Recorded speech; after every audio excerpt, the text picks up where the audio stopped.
운동이 원래 취미로 시작해가지고 이제 업이 된 거잖아요. 맨날 똑같은 게 반복되고 언제까지 이 일을 할 수 있을까 하다가 이제 조금 미래에 대한 걱정과 현타가 좀 많이 와서 그렇게 살 거면 죽어버려라. 너 죽을 용기 없어서 살아나지 않았냐. 나랑 같이 운동하자. 사무쌤 트레이너 하신 지 얼마나 됐죠? 6년 차? 5년 차, 6년 차 정도. 트레이너 하기 전에는 원래 그냥 회사 다녔다고. 저 원래 아예 회사 회사는 무슨 일을 하셨어요? 많이 옮겨 다녀서 부서는 구매 자재 쪽에 항상 있었는데 이제 회사를 계속 좀 많이 옮겨 다녀요. 구매 자재면 뭐 하는 직무예요? 제조업에서 생산을 하는데 이제 거기 생산에 필요한 물품들을 구매하고 이제 자재 관리를 하고 창고 관리하면서 이제 우리 생산 라인에 그 자재들을 넣어주고 하는 역할을 했어요. 아, 그런 거 하려면 뭐를 전공하거나 막 해야 돼요?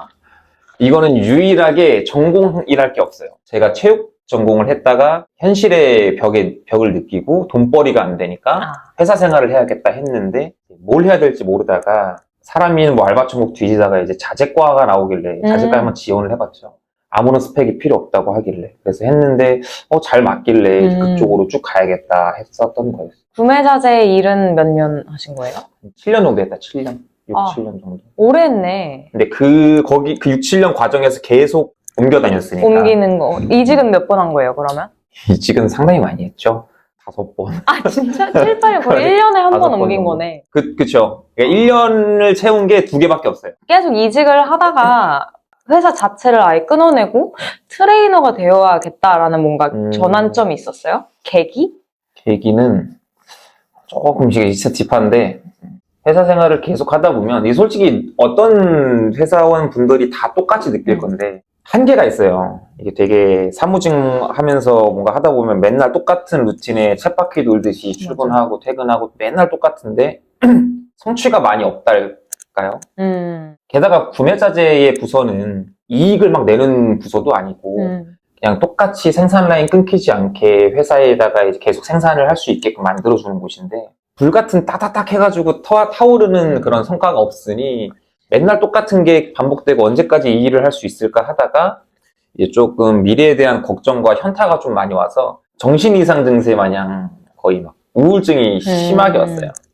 우울증도 오고 우울증이 오면은 보통 상상을 많이 하면서 불면증이 같이 따라오거든요. 공황장애도 오고 막 이것저것 다 왔다가 제가 한 번은 이제 너무나도 우울한 상황에 거리 밖에 나갔는데 그때 날이 되게 좋았거든요. 사람들은 하하호호 웃고 저기는 뭐 누구 커플이 싸우고 여기는 뭐 아침부터 술 먹고 있고 누구는 뭐 이렇게 친구들이랑 되게 재밌게 대화하고 있고 근데 그런 것들이 다 한눈에 들어오는데 내가 이걸 왜 봐야 되지라는 생각이 막 드는 거예요. 그러니까 사소한 거에 막 짜증이 나면서 그러다가 기쁜 감정도 슬픈 감정도 전부 다 이제 그냥 그만하고 싶다라는 생각이 막 엄청나게 물밀듯이 들어올 텐데 집에 와서 이제 천장 보고 딱 누웠는데 이제 그냥 쉬고 싶은 거죠.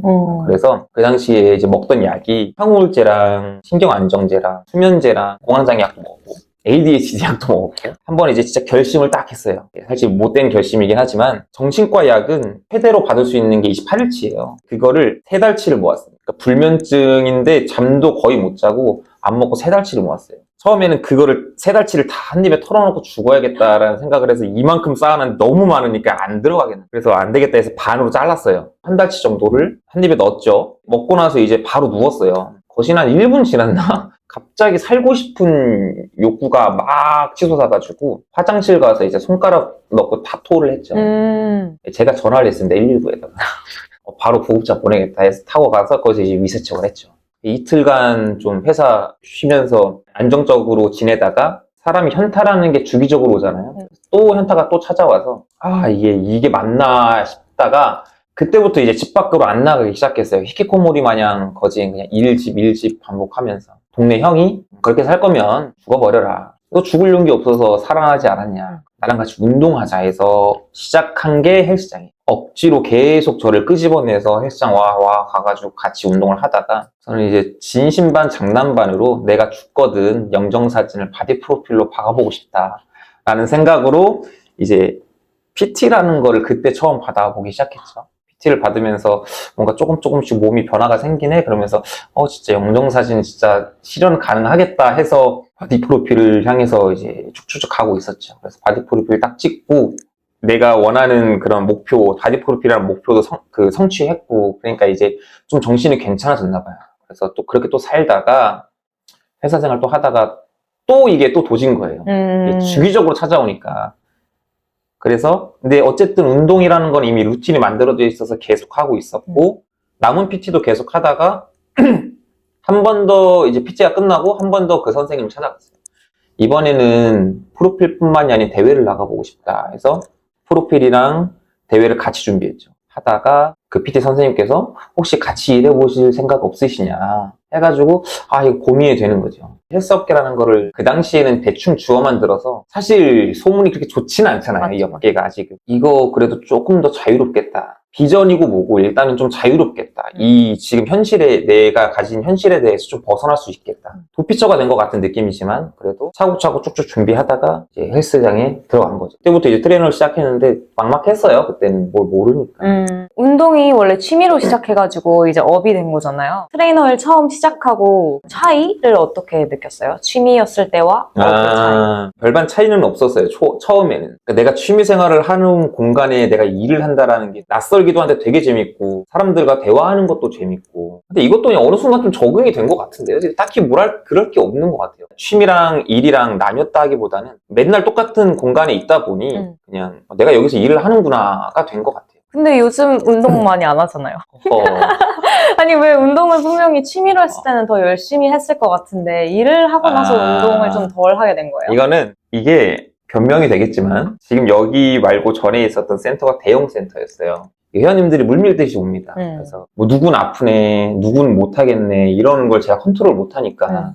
근데 그 상황에서 회원님들이 계속 차고 넘치니까 이게 내가 잠잘 시간도 없는 거죠. 저는 그 당시에 오픈조여서 6시에 출근을 했는데 밤 10시까지 이제 수업이 계속 있는 거죠. 집에 가면 이제 해부학책 열어놓고 공부도 하고 자격증 준비도 하고 시험도 보고 막 계속 그게 반복이었다 보니까 어느 순간 이제 운동이라는 업을 가진 사람이 운동을 많이 못하게 되는 이런 딜레마에 빠지게 된 건데 아니 해요 요새는 하는데 그러니까 요즘 조금 더 하시는 것 같은데 운동이 조금 그때 당시에는 더 뒷전이 됐네요. 트레이너로서 조금 더 성장하기 그쵸. 위해서. 티칭에 대한 부분에 대해서 많은 딜레마에 빠져서 그 구간이었어요. 나는 되는데 이게 왜 안 되지? 라는 구간이었어요. 그러니까 그 당시 회원님의 입장을 고려하지 않은 상황에서 내 시선으로만 바라봤었을 때라서 저도 잠깐 트레이너 여기서 프리랜서 했던 거 아시죠? 네. 딱 저도 그게 너무 힘들었어요. 나는 이게 이렇게 움직이라고 하면 이게 되는데 이걸 어떻게 설명해야지 되지? 맞아. 이게 왜 안 되지? 이게 진짜 너무 어려워가지고 맨날 다른